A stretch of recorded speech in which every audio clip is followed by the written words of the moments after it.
Good morning, students. How are you? I hope all of you are fine today. Yesterday, we have discussed about types of teeth. Today, we will discuss a topic care of the teeth. Today, we will discuss about care of the teeth. Students, healthy teeth जो teeth है उसकी care क्या है, बहुत ज़्यादा जरूरी है। जो है अगर आपके टीथ हेल्दी हैं इट मीन्स उनका कलर कैसा है, वाइट। अगर आपके गम्स मीन्स मसूड़े अगर वो हेल्दी हैं तो उनका कलर कैसा होगा, पिंक। तो healthy teeth white colour, healthy gums pink colour. अगर हम आफ्टर ईटिंग अगर हम वाटर से वॉश ना करें टीथ को या फिर हम प्रॉपर केयर ना करें तो हमारे टीथ के ऊपर एक फिल्म की एक स्टिक्की फिल्म जम जाती है।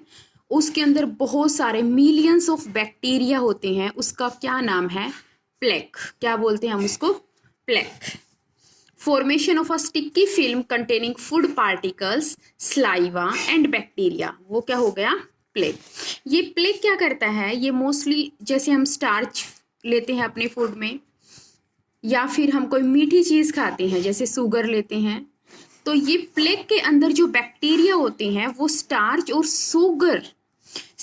शुगर को किस चीज में कन्वर्ट कर देते हैं, एसिड में कन्वर्ट कर देते हैं। किस में कन्वर्ट कर देते हैं, एसिड में कन्वर्ट कर देते हैं। अभी कल आपने स्टडी किया था इनेमल के बारे में। किसके बारे में स्टडी किया था, इनेमल। हमारे टीथ के जो बाहर वाइट पार्ट होता है वो किसकी लेयर होती है, इनेमल की। अब इनेमल जो होता है सबसे ज्यादा जो हार्डेस्ट मटेरियल जो होता है हमारी बॉडी के अंदर वो क्या है, इनेमल। इससे ज्यादा हार्ड मटेरियल हमारी बॉडी के अंदर कोई भी नहीं होता। इसी की वजह से हम डेथ के बाद भी हमारे जो टीथ है वो क्या रह सकते हैं, प्रिजर्व रह सकते हैं, जिसको हम इवोल्यूशन में यूज कर सकते हैं।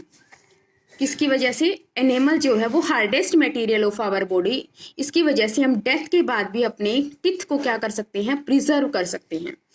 स्टार्च और शुगर को वो किस में कन्वर्ट कर देते हैं, प्लेक, एसिड में कन्वर्ट कर देते हैं। और वो एसिड क्या करता है, इनेमल को डिसोल्व करना स्टार्ट कर देता है। और जैसे ही हमारा इनेमल घुलना स्टार्ट हो जाता है तो हमारे जो टीथ हैं वो क्या होंगे, पहले लूज हो जाएंगे और फिर वो क्या हो जाएंगे, गिरना स्टार्ट हो जाएंगे, उनमें दर्द होना स्टार्ट हो जाएगा। जैसे कि हम अब तुम्हें यहाँ से पता चला कि जो प्लेक है मीन्स उसके अंदर जो बैक्टीरिया है, अगर हम प्रॉपर केयर नहीं करते तो जो बैक्टीरिया है वो हमारे स्टार्च और शुगर को किस में कन्वर्ट करते हैं, एसिड में। और वो एसिड ही हमारे दांत को क्या कर देता है, खराब कर देता है। इट मीन्स हमारे दांत को बेस तो खराब नहीं करता ना, क्या खराब करता है, एसिड। अब हम प्रॉपर केयर कैसे करते हैं कि हमें अपने दांतों को क्या करना चाहिए, ब्रश। क्या करना चाहिए, ब्रश, मॉर्निंग में और इवनिंग में। Means before going to bed. लेकिन स्टूडेंट्स मॉर्निंग से ज्यादा इंपॉर्टेंट जो ब्रश करना होता है वो रात में होता है, बिफोर गोइंग टू बेड। क्योंकि अभी अभी आपने देखा कि हमारा जो दांत है वो किसकी वजह से खराब होते हैं, एसिड की वजह से। लेकिन जब हम दिन में होते हैं, जब हम बोलते हैं या हम सो नहीं रहे होते हैं तो दिन में हमारे माउथ के अंदर क्या बनती है, स्लाइवा। क्या बनती है, स्लाइवा, जिसको हम क्या बोलते हैं, लार। अब ये स्लाइवा क्या होती है, बेस। क्या होती है ये, बेस। और जब हमारे माउथ के अंदर अगर दिन में एसिड बन जाता है तो ये एसिड और बेस दोनों मिलके क्या हो जाते हैं, न्यूट्रलाइज। क्या हो जाते हैं, न्यूट्रलाइज। मीन्स कि ये बेस एसिड के इफेक्ट को क्या कर देता है, न्यूट्रलाइज कर देता है, खत्म कर देता है। इसका मतलब दिन में हमारे दांत कभी भी खराब नहीं होते। जब हम रात में सोते हैं तो जब हम सोते हुए हमारे माउथ के अंदर स्लाइवा नहीं बन रही होती। क्या नहीं बन रही होती, स्लाइवा। इसका मतलब हमारे पास बेस तो है नहीं और बैक्टीरिया को अपने काम करने का टाइम मिल जाता है, वो हमारे माउथ में क्या क्रिएट कर देता है, एसिड। हम मीठा खा के सो जाते हैं या प्रॉपर कुल्ला करके ऐसे नहीं सोते तो वो हमारे माउथ में क्या बना देते हैं, एसिड। और वो एसिड हमारे इनेमल को पूरी रात क्या कर देते हैं, डिसोल्व कर देते हैं। क्या कर देते हैं, डिसोल्व कर देते हैं। क्योंकि स्लाइवा तो होता नहीं उसको न्यूट्रलाइज करने के लिए, तो वो क्या कर देते हैं, डिसोल्व कर देते हैं। इसलिए हमारे दांत खराब हो जाते हैं। हमें मॉर्निंग की बजाय रात में ब्रश करना क्या है, बहुत ज़्यादा जरूरी है अपने दांतों की सेफ्टी के लिए। और हमें हर बार आफ्टर ईटिंग फूड या एनी थिंग्स हमें क्या करना चाहिए, after eating we have to wash our teeths. हमें अपने टीथ को क्या करना चाहिए, वॉश मीन्स कुल्ला कर लेना चाहिए। This is the I hope it's clear students. Next topic is the human digestive system. Next one is the human digestive system. अब सबको पता है कि जो ह्यूमन बीइंग जो है उसको अपना वर्क करने के लिए किसकी जरूरत होती है, एनर्जी की। किसकी जरूरत होती है, एनर्जी की जरूरत होती है। और you know that this energy we got from the food. इस एनर्जी को हम किससे ऑब्टेन करते हैं, फूड से। अब हमें पता है कि जैसे हम कोई भी चपाती या कुछ भी हम एज खाते हैं तो एज इट इज हमारी बॉडी उसको क्या नहीं करती, एज इट इज जो है हमारी बॉडी उसको यूज नहीं करती। अब हमारी बॉडी उसको यूज किस फॉर्म में करती है, सोल्यूबल फॉर्म में। कौन सी फॉर्म में करती है, सोल्यूबल फॉर्म में और सिंपल फॉर्म में। क्योंकि हम जो फूड लेते हैं उसके पार्टिकल्स कैसे होते हैं, कॉम्प्लेक्स। कैसे पार्टिकल होते हैं, कॉम्प्लेक्स, टिपिकल, मुश्किल।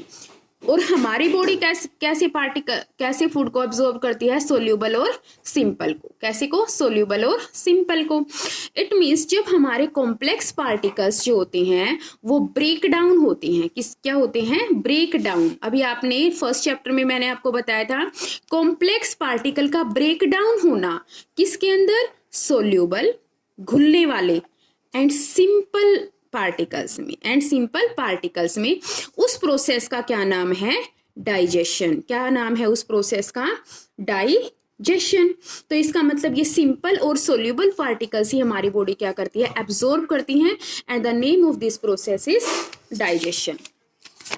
अब हमारे सारे के सारे पार्टिकल्स तो एब्जॉर्ब नहीं होते और ना ही कंप्लीटली वो ब्रेक डाउन होते सिंपल और सोल्यूबल फॉर्म में।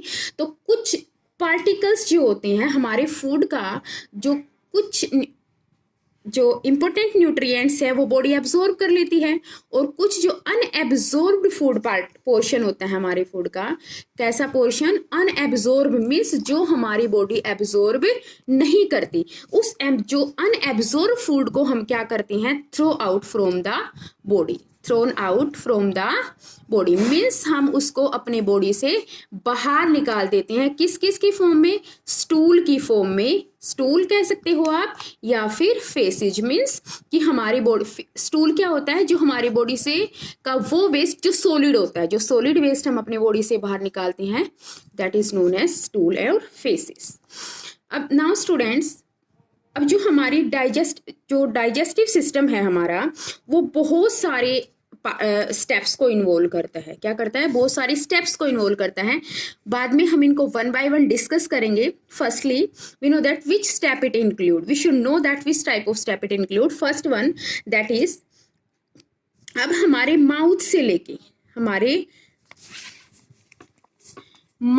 लेके एनस तक एक ये पूरी ईसोफेगस, मतलब हमारे माउथ में जो ईसोफेगस ट्यूब है, ईसोफेगस ट्यूब से लेके एनस तक, ये पूरी की पूरी पाइप को हम क्या बोलते हैं, एलिमेंट्री कैनाल।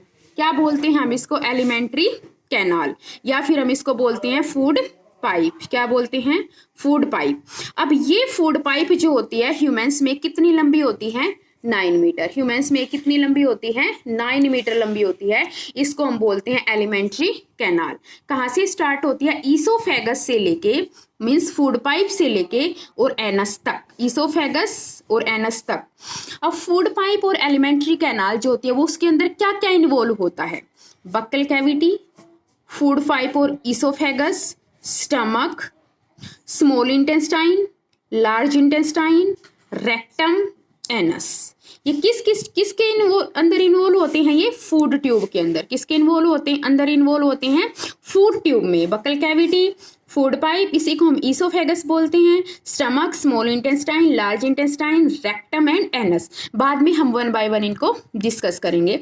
अब हमारे फूड के अंदर क्या, अब हमारा जो फूड डाइजेस्ट होता है तो उसके अंदर बहुत सारे हमें डाइजेस्टिव जूस की जरूरत पड़ती है, और वो डाइजेस्टिव जूस कहाँ से आते हैं, हमारे डाइजेस्टिव ग्लैंड्स से। कहाँ से आते हैं, हमारे डाइजेस्टिव ग्लैंड्स से। अब डाइजेस्टिव ग्लैंड्स कौन कौन सी हैं, salivary glands, liver, salivary glands, liver, pancreas, gall bladder, ये सारी की सारी क्या है, हमारी डाइजेस्टिव ग्लैंड्स। ठीक है स्टूडेंट्स, बाद में हम इनको वन बाय वन डिस्कस करेंगे। डाइजेस्टिव ग्लैंड्स के पार्ट कौन से हैं, salivary glands, liver, pancreas, gall bladder. Clear? Thank you.